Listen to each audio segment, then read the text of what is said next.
Glumaz, and today is the 15th of August.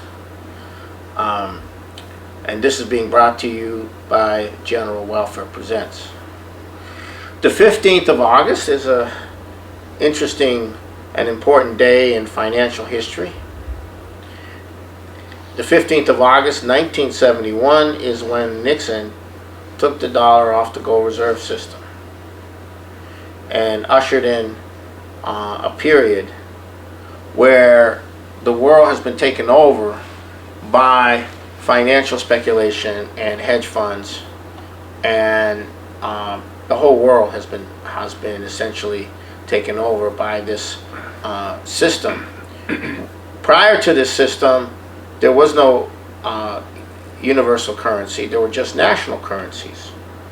Now there's been, ever since then, ever since they finalized the new system, the floating exchange system in 1973, the dollar has been the universal currency. And what the United States has been turned into is the creator of dollars in exchange for imports and the shutting down of U.S. manufacturers. We have come to the end of that system. It's ending now. You know this for a number of reasons, but it is ending now. And the issue on the table, the issue that LaRouche raised in earlier periods, is will the most powerful nations of the world decide to get together and say, we need a new architecture, we need a new system, we need one similar to, at least similar to the one we had before '71, where nations could trade, where you wouldn't be subject to the financial speculation, you wouldn't be subject to the criminality of a global system, which requires you to use a dollar, and which in the new system, every national currency is used internally, and an agreement is made for a fixed relationship in exchanging these currencies. So you don't need to have a dollar to do trade. You use your own currency, and because you have goods that are needed, that are desired internationally, you get other currencies in exchange. And because and vice versa, you need other goods from other nations, you can give them currencies in exchange. And then if there's an imbalance, you can peg the currencies to a gold reference and then change the gold reference if there's an imbalance. But you maintain a fixed relationship. That system will end the power of the global financiers. It'll end the power. The power will come back to the nations themselves, provided they also end the practice of restore the practice of bank separation, separating the commercial from the investment. That's all you have to do, really, to restore a national capability for a nation to invest in its development with its own currency. And where there's a trade imbalance, you have essentially clearinghouses to make sure that you can exchange the currencies at a fixed rate. That's the system that will totally allow nations to take off economically and get the goods they need from other nations, and vice versa. That is the system. And also to make long-term investments.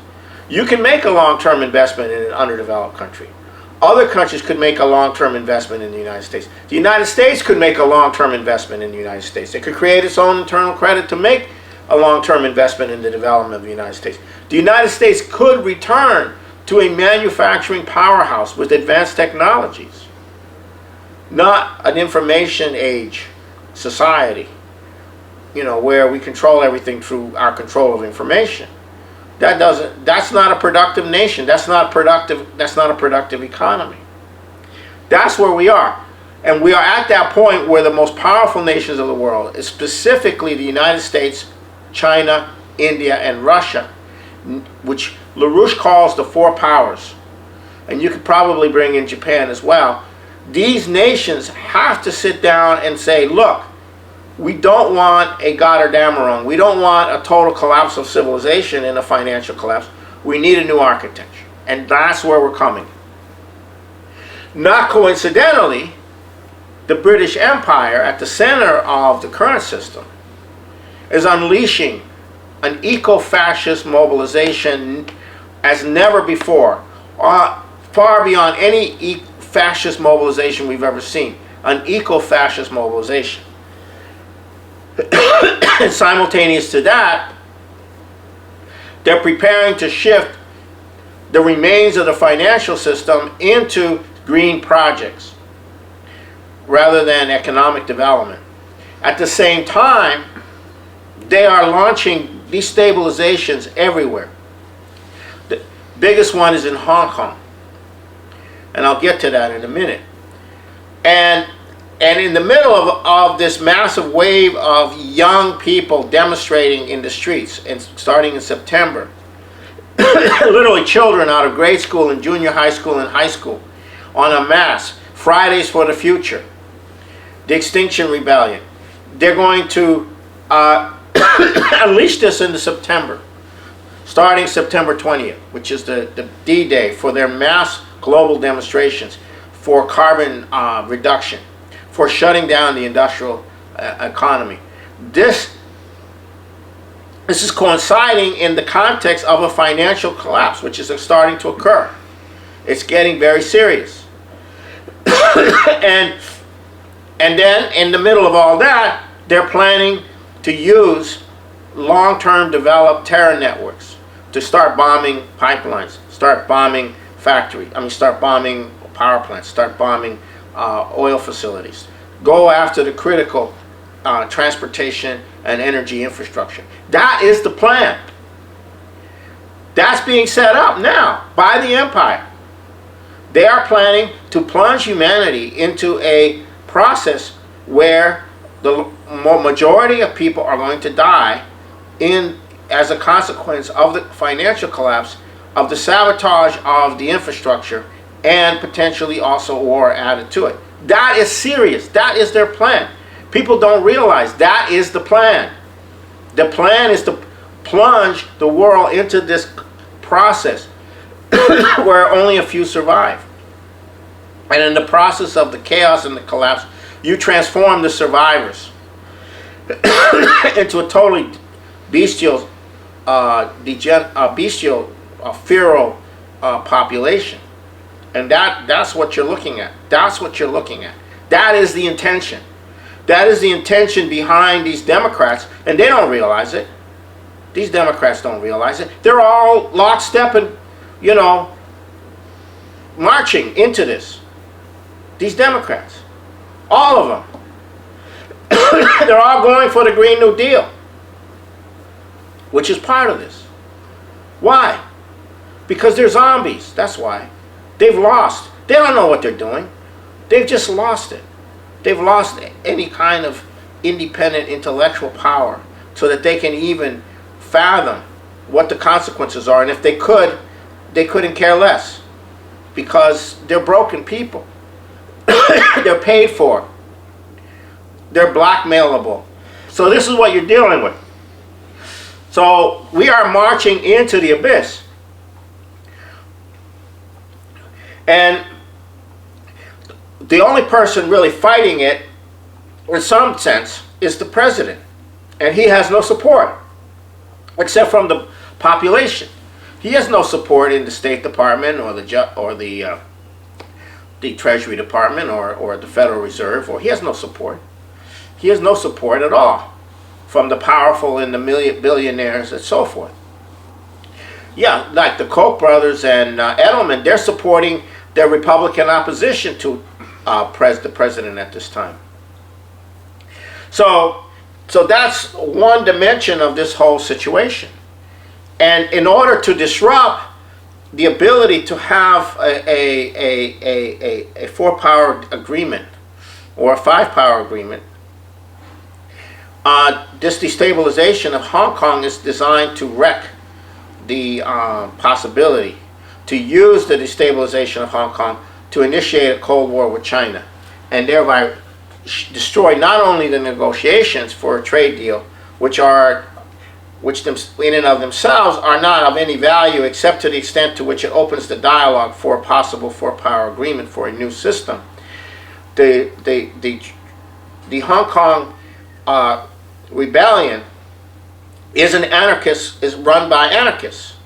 These are anarchists. They're deployed just like the ones who came to Seattle in 1999. They came from Britain, and they came through Canada, and they were training people here in various environmental organization properties in this area, and they all had British accents. The coordinators all had British accents because I was there. I watched them coordinate the destruction and the vandalism, and they planned it so that the maximum violence would occur as a peaceful 50,000 person anti-WTO march was coming down. And the Secretary of State, who was in one of the hotels that was being attacked, demanded of Mayor Paul Schell to initiate a curfew just as the 50,000 people were coming down, which would have been a total disaster. And Paul Schell did not do that until after after the peaceful demonstration was over. Then he put in a curfew. But the point is that it was designed to blow up completely, and they used these anarchists from Great Britain who are part of what's called the Black Bloc. And the Black Bloc are people that have been recruited to an anarchist worldview and who believe in purgative violence. That is, they believe that the violence against society, the violence against order, the violence against is the greatest act of that one can do. It's exhilarating. It's exciting. It's purgative violence. They've been inculcated with a hate of humanity and a hate of civilization and a hate of the existing order. Even though the existing order may be not that good, nonetheless, this is the way you express it. And this was all incubated and developed in the British in Britain, in London, in the 1990s. Similarly, the Islamic terrorist apparatus was to a large degree incubated in Britain during that period. A lot of it was. So, essentially, that's what's being deployed in Hong Kong. And you have to understand the vulnerability to China in this. The agreement of bringing Hong Kong into China after 1997 was based on the idea of a two systems approach, that Hong Kong and Taiwan would be allowed to self-government and they would have their own system. But their foreign policy and so forth, etc., would be run by China. And the two systems approach meant that Hong Kong had complete access to the West, no censorship of Western media or anything. So Hong Kong, it was essentially part of the West, but also part of China, part of Western culture. A lot of foreign nationals were in Hong Kong. Hong Kong area has about 7 million people. It's a major financial center. It's a major center for trade. It's sort of where the two worlds come together, the East and the West. But China does not allow the West media to penetrate into China, only into Hong Kong, because the Western media is very corrupting. The Western culture is very corrupting. It's very degenerate. So you have this degenerate culture in Hong Kong, and then you have the attempt to prevent that culture from coming into China, and the very degenerate negative culture. And so you have this very uneasy situation.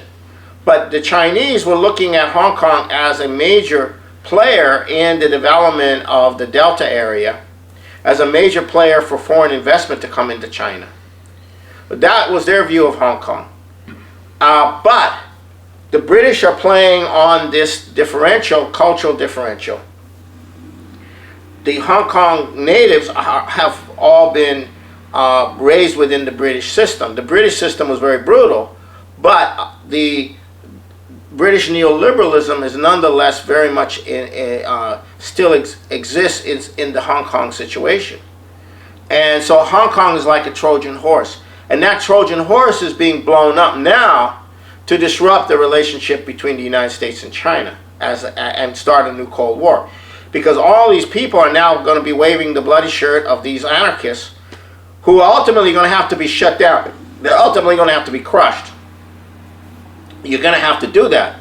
Either the Hong Kong government has to do it or the Chinese government has to do it. And that bloody shirt will be used to foment a mentality of a new Cold War against China, which is designed to prevent the ability for the United States and China to work with Russia and India and Japan to create a new architecture. That's the issue. So this is the kind of thing which is going on in a destabilization which is going on. And so the question is, can these two systems coexist? Can the Hong Kong Western system coexist with the Chinese system? And yes, it can under certain circumstances.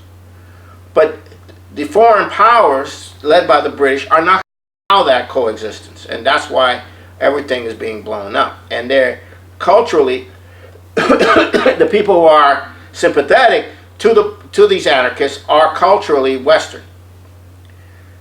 They have a different culture, a different orientation than the Chinese from the mainland. The Chinese from the mainland are being beat up because they're different. They're not the same kind of culture. They don't have the same kind of thinking.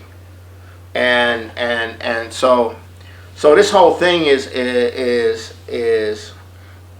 part of this whole process. So our job, the job of every human being, is to not just defend the president and give him the power to be part of this four-power agreement, but to promote that the president act to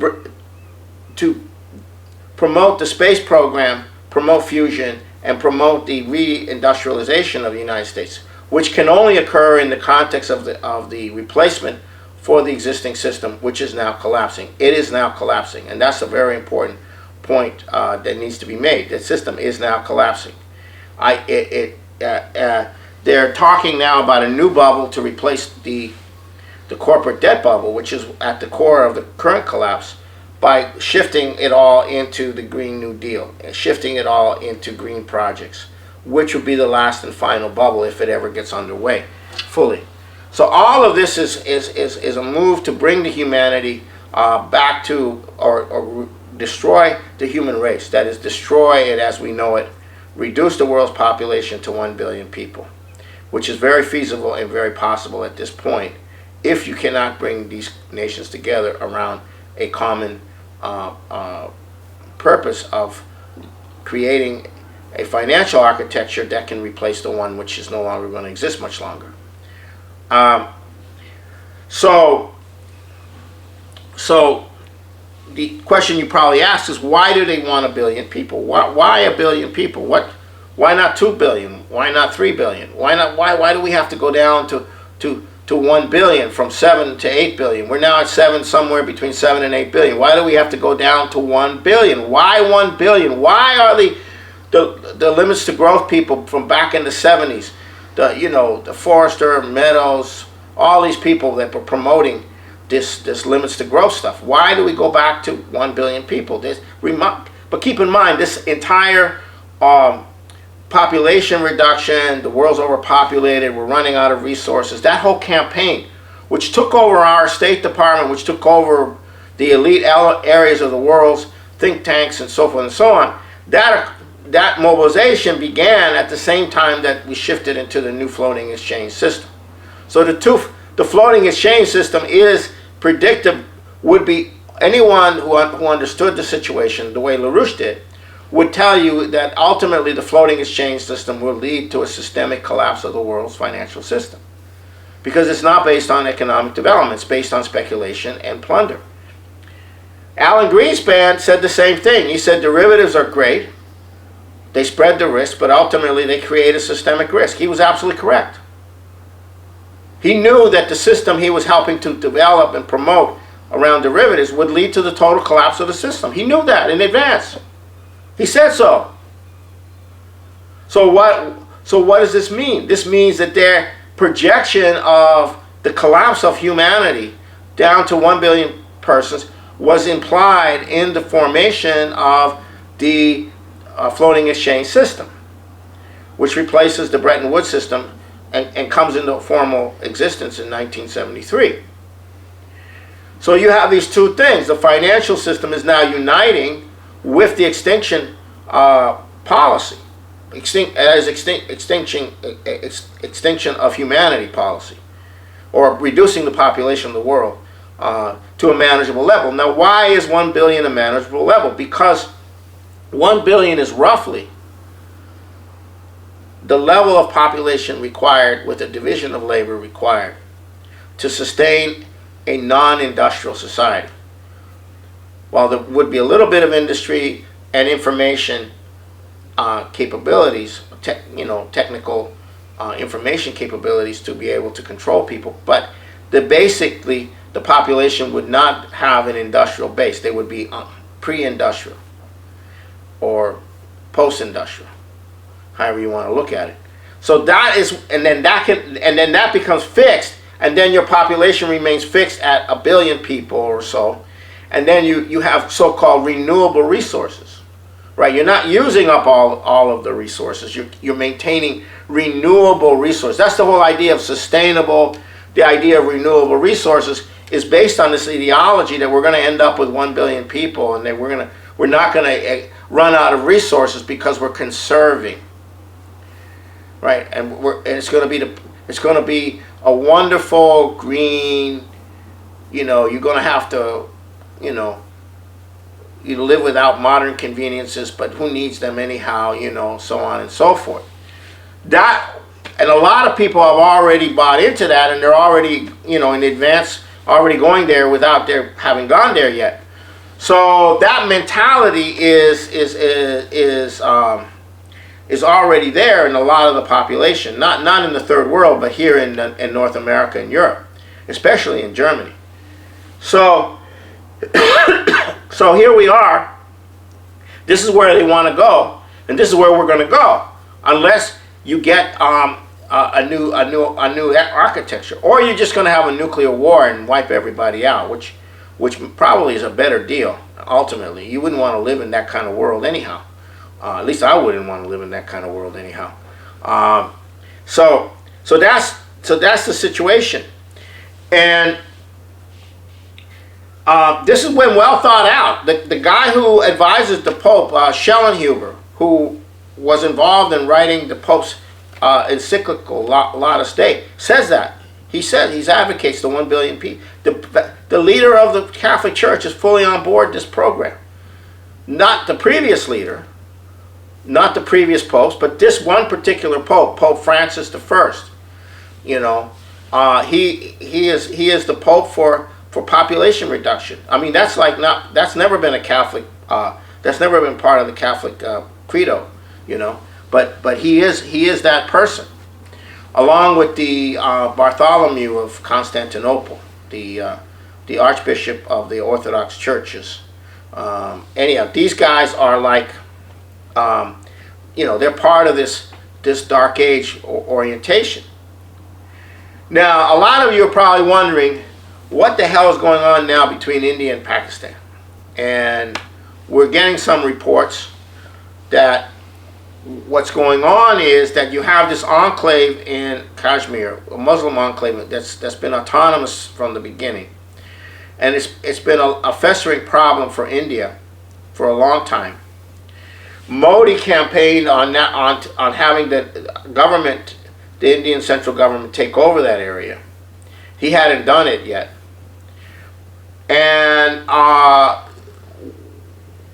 one of the reasons people are saying that this is being sped up, that doing this, and this is what's triggering the confrontation, is the fact that the Indian government has gone in there and ended the autonomy of this Muslim enclave.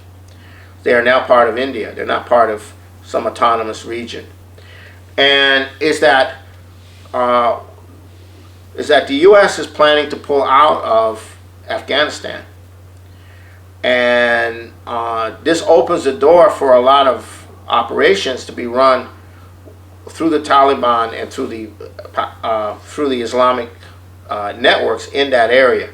So essentially, the Indians are doing a preemptive move into that area. This is still unclear what this is all about, but this is another point of confrontation that could lead to war and potentially nuclear war. So these are the situations I'm bringing to you today. This is going to be a wild period. The question is, can we go through this wall of fire that's being created by the dying British Empire and get to the other side, to an age of economic development, fusion power, and the space program? Common stock investments have helped to make our country prosperous and powerful. Owning a share in American industry is like owning a share in the future of our nation. But remember, John Q, there is a risk as well as an advantage in owning any kind of property. So get the facts before you put your money to work.